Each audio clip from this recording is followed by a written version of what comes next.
थी। शुरू में दोनों अच्छी दोस्त थीं, साथ चलती थीं, साथ हंसती थीं और एक दूसरे के साथ अपने ख्वाब बांटती थीं। मगर वक्त के साथ कुछ बदलने लगा। गांव के लोग आयशा की तारीफ करने लगे। आयशा बहुत अच्छी लड़की है। आयशा का दिल बहुत साफ है।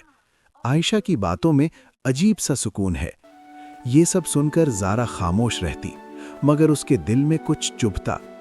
एक रात ज़ारा अपने कमरे में अकेली बैठी थी। बाहर चांदनी फैली हुई थी, मगर उसके दिल में अंधेरा था।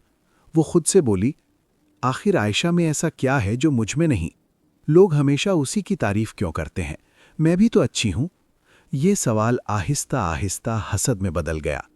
अब जब भी वो आयशा को देखती, उसके दिल में एक अजीब सी जलन महसूस होती। एक दिन गांव के बुजुर्ग ने ऐलान किया, इस साल हम गांव के सबसे बेहतरीन इंसान को इज्जत देंगे, उस इंसान को जो सबसे ज्यादा दूसरों की मदद करता है। गांव में खुशी की लहर दौड़ गई।